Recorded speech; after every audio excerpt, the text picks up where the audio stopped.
These rappers were icons of hip-hop, and their music contributed to shaping the industry as we know it today. Unfortunately, they all fell victim to some of the deadliest parts of stardom, like murder and addiction. But now, they live on as legends. And you can't mention the word legends without thinking of Juice WRLD, whose crippling addiction led to him passing out of nowhere. When Juice WRLD broke into the mainstream music scene with Lucid Dreams, it was clear that he would be a superstar. His song was a breath of fresh air, and its music video had the Cole Bennett stamp of approval. It was all a talented artist needed to blow open the door into the industry. It didn't take long for Lucid Dreams to top the charts and for Juice to start collaborating with much bigger mainstream artists throughout the music industry. Lucid Dreams and his songs following that all became regular mainstays on radios throughout the US. Juice was set up to become one of the legendary artists of the SoundCloud generation. And he did. Unfortunately, he never got the chance to reap all the rewards of his talent and hard work. Throughout Juice's career, he dealt with a crippling addiction to lean. His drug use started as early as 6th grade when he sipped for the very first time. 6th, 7th grade, I was hooping, I was playing baseball, I was good at both at the time. But I was also like freestyling and I was really into music. Like I used to damn near worship the shit. I was into music so much. So my family putting me on to all this different music, Future, Gucci, all these talking about drugs. The first song I ever heard by Future was Ain't No Way Around It. The second song I've ever heard by Future is Dirty Sprite, like off the first Dirty Sprite mixtape. And that had me wanting to sip lean at like 11, 12 years old, bro. Juice never tried to hide his addiction from his fans. In his music, he often talked about his drug use but didn't try to glorify it. Rather, he discussed the realities that came along with substance abuse and his constant battle with mental health. I was one of the people that was doing it when it wasn't cool. So it's not even on some popping pills is the new weed. Overdosing is the new high. And that's why it's even more tragic that only 2 weeks before he was set to go to rehab, he lost his life. It was on December 8th of 2019 when tragedy struck. Juice was on a flight from Los Angeles to Chicago, but he had no idea what waited for him once his plane hit the runway.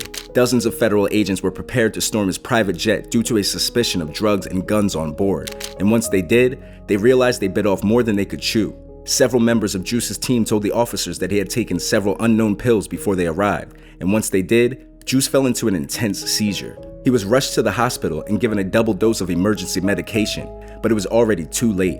At only 21 years old, Juice WRLD was pronounced dead from a drug overdose. This came only a year after Juice released his song, Legends, a piece about how all of his friends were dying too young and how he wouldn't make it past 21.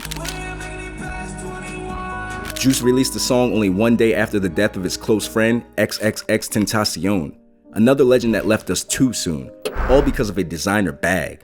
When Look At Me gained worldwide popularity, XXXTentacion went from being an unknown SoundCloud icon to one of the main reasons it seemed like SoundCloud was taking over hip-hop music. Look At Me was played on repeat in clubs and reacted to all over the internet, attracting hundreds of millions of views. X, the artist behind the song's face, was suddenly everywhere. During this time, X wasn't exactly beloved by the public. He was a controversial figure, to say the least, due to his I don't give a antics and several stints in and out of jail after a nasty domestic abuse case with his girlfriend. X's music also wasn't for everyone.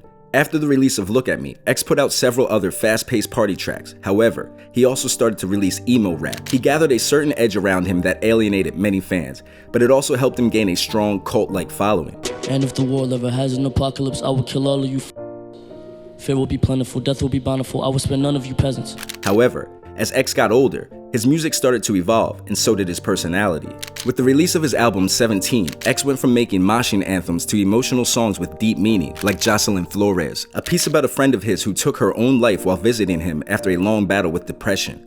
As X's music evolved, other artists in the industry also started to show him a massive amount of respect. He was regarded as a gifted figure in music by titans of the industry like J. Cole and Ye. In his personal life, he was also starting to change. He took on an interesting new appearance and was working towards trying to make amends for his reckless behavior in his younger years. His album, released, and it was a masterpiece. It debuted at #1 on the Billboard 200 chart, and X was on top of the world.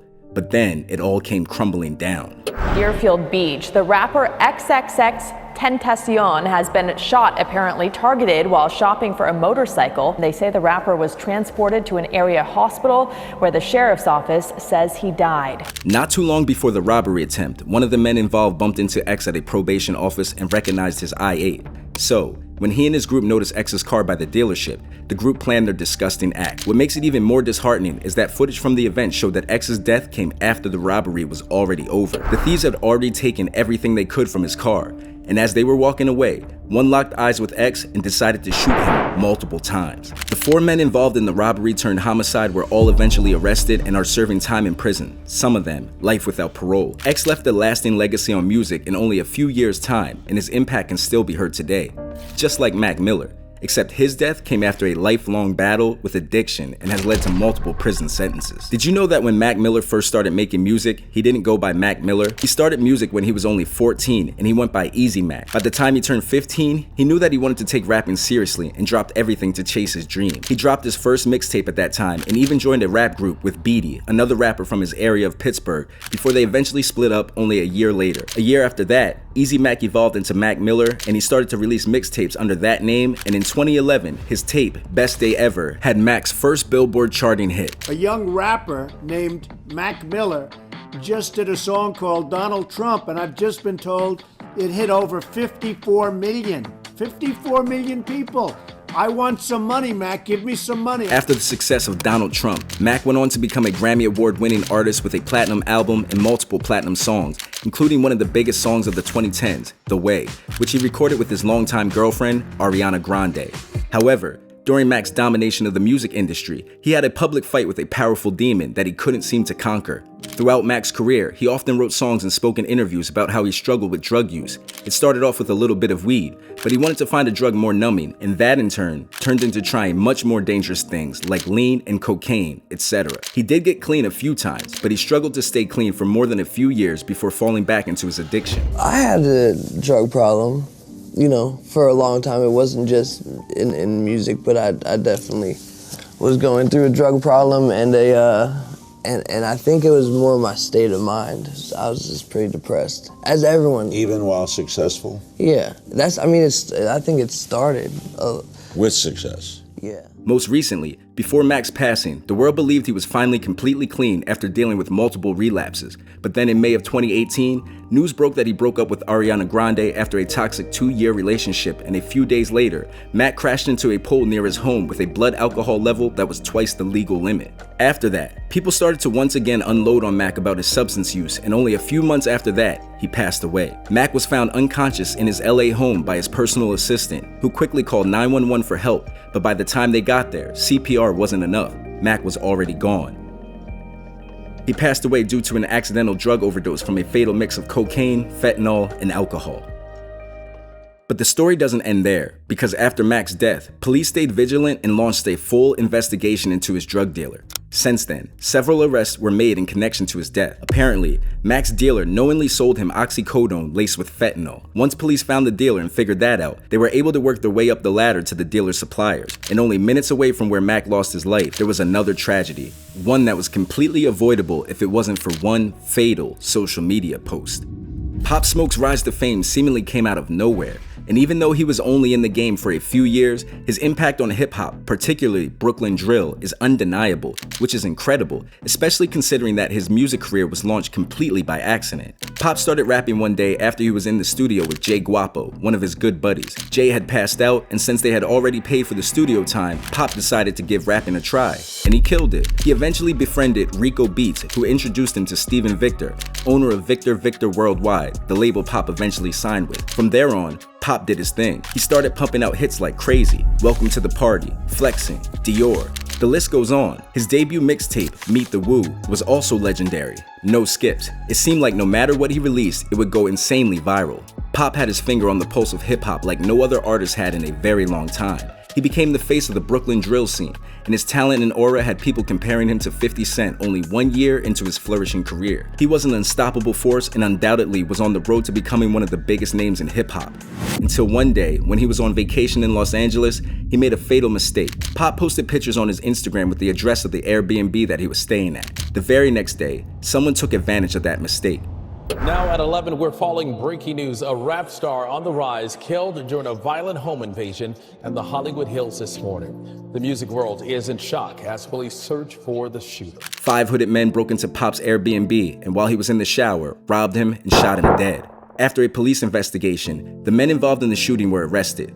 3 of them adults and 2 of them, including the shooter, were minors. The shooter being only 15 years old. Since his death, people still talk about Pop and celebrate him as if he's still with us. After a very short stint in the industry, he's already a legend, and it's heartbreaking to imagine where he would be right now if he never made that Instagram post and someone hadn't selfishly stolen his life over greed. Similar to Pop Smoke, Tupac's death also shook hip-hop to its core, and it turned into one of the world's greatest mysteries. Tupac is undoubtedly one of the greatest artists of all time. Even outside of hip-hop fans, if you ask someone who is the greatest of all time when it comes to rap, they will often mention Pac. His career in music started when he was very young. He was obsessed with the arts and eventually attended the Baltimore School of Arts. Once there, he fine-tuned his craft and grew into an artist with generational talent and a musical understanding beyond what most people could ever achieve. In 1989, he officially started his career in New York, but eventually moved to California and became a pioneer of the West Coast rap scene. His songs are still some of the most streamed on the internet today, and his passing was 28 years ago. His personality shined through his music, and beyond his pure lyrical talent, Pac was an outspoken figure and became a major activist in African American communities. He was also stuck in the middle of one of the most intense rap beefs of all time: Suge Knight's Death Row Records in the West and Diddy's Bad Boy Records in the East, a beef that evolved from diss tracks into cold-blooded murder. So you'd think that being the poster boy for a rapper repping the West Coast would be what eventually led to the end of Tupac's life, but allegedly, that wasn't it at all. On September 7th, 1996, while attending a Mike Tyson fight at the MGM Grand in Vegas, Pac was hanging with Suge Knight, the kingpin behind Death Row Records, and at that time, a close friend and mentor.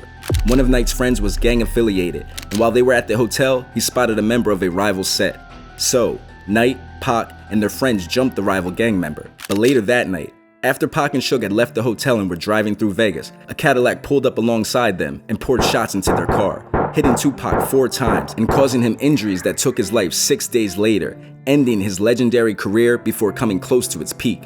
Since his death, Tupac's murder has been one of the most widely debated topics in the world. It's the source of several conspiracy theories, and up until very recently, nobody had any idea who the shooter was. Apparently, Tupac's death was retaliation for jumping that rival gang member in the MGM hotel.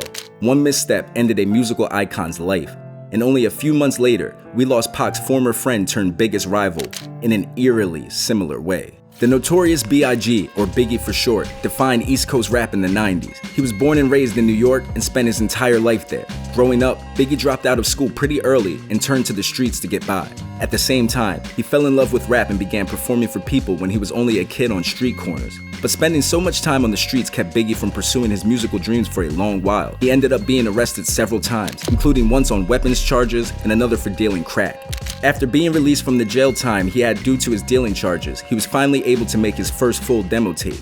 After years of perfecting his craft, the tape eventually fell into the hands of Diddy, who at the time worked at Uptown Records and knew he had a star on his hands. He quickly got Biggie signed to Uptown, but only a year after that contract started, Diddy was fired from Uptown and founded Bad Boy Records. When he first worked with Bad Boy Records, Biggie met Pac and they became very close friends. They maintained that friendship for a very long time until 1994, when the beef between the West Coast and East Coast rap factions heated up. You see, in '94, the West Coast dominated the rap charts until Biggie released Juicy. His unmatched lyrical talent was a force to be reckoned with, and for the first time in a long time, a rapper representing an East Coast label climbed to the top of the charts. That wasn't exactly what started the beef, but it was a sign of things to come. The East Coast had their guy, and hip-hop fans around the country were embracing him. Then, in '95, an incident at a recording studio in New York destroyed the friendship between Pac and Biggie. One day, while Pac was in the studio, he was robbed and shot multiple times. After the robbery, Pac was sure that members of Bad Boy Records were involved, and he lost all the trust he had in Biggie. The East Coast and West Coast feud also heated up, and with the two men representing completely different sides, it was nearly impossible for them to stay cool. 2 years later, the feud was at its peak, and Biggie had become one of the biggest rappers in the world. But then, Tupac was shot and killed by a drive-by in Vegas. Because of their intense rivalry, Biggie was immediately a suspect, but he denied any and all accusations, claiming that even though they had beef, he never hated Pac and never wished death upon him. And Biggie having the finger pointed at him for the death of his old friend turned out to be a wicked case of irony. Because only a year later, after attending a party while he was in California, Biggie and his entourage stopped at a red light and a car pulled up alongside theirs. The driver rolled down his window and unloaded into Biggie's vehicle, hitting him with 4 rounds and killing him. The same amount of shots that killed his rival and friend Tupac less than a year earlier. Since Biggie's death, nobody really knows why he was killed, but the most common theory is that his death was a retaliation hit put out by Suge Knight, who at the time believed a hitter from Bad Boy killed Pac. Biggie left an undeniable legacy on music. With only 2 full studio album releases, people still don't hesitate to call him the greatest of all time, and that tells you how special of an artist he truly was. Shortly after the death of Biggie, a peace summit was held in New York to end the beef between the East and West Coast rap factions. Only a few years later, in the early 2000s, a new West Coast rapper was gaining a die-hard local fan base, and his eventual death was a devastating blow to his community and one of the most brutal we had ever seen. Nipsey Hussle was born and raised in the rough streets of South Central Los Angeles by his mother and his father, who was an Ethiopian war refugee. Nipsey was basically raised in the streets. By the time he was 14, he left home to devote all his time to the Rollin' 60s neighborhood Crips. This ended up being a very important time in his life because he dedicated a lot of his music and a large portion of his career to preaching about the dangers of being a member of a gang and trying to make amends and build bridges with members of rival sets. But music was actually one of the main reasons Nipsey joined the Rollin' 60s. The money he was trying to get was to afford studio time. His dream was always to be a rapper, and he was going to achieve that by any means possible. At the age of 17, Nipsey joined Butter Media and released his debut mixtape, Slauson Boy, Volume 1. The mixtape helped him gain a small following in his local area, and he eventually started to collaborate with much more popular artists like Drake and fellow West Coast legend Snoop Dogg. From there, Nipsey's career took off. He went on to win 2 Grammys and had multiple platinum singles. His music career was undoubtedly legendary, but what was even more inspiring about Nipsey was the unwavering dedication he had to the streets that raised him. Throughout his career, Nipsey focused on becoming a role model and a positive figure for young black men who had similar upbringings. In my experience, you get the furthest being authentic, even if your shit make people uncomfortable a little bit. He often participated in community service projects and also openly denounced gun violence in his music. He poured loads of money into funds to improve Crenshaw. He actively supported the area, providing better education so that the children growing up there could have bright futures and not fall into the life he did. So in 2019, when Nipsey was brutally murdered, it was a devastating blow not only to hip-hop, but also to Crenshaw. The man who shot Nipsey was a fellow member of the Rollin' 60s Crip named Eric Holder. Eric allegedly killed Nipsey in a crime of passion. Eric and Nipsey were arguing, and at one point, Nipsey accused Eric of being a snitch. Eric was enraged, so he left Nipsey's store where they were arguing and returned 10 minutes later with a loaded gun. He shot Nipsey 10 times before then walking up to Nipsey's limp body and kicking it in the head. Eric was given 60 years to life for the killing, and the world lost not only a hip-hop legend, but a man who was dedicating his life to improving his community.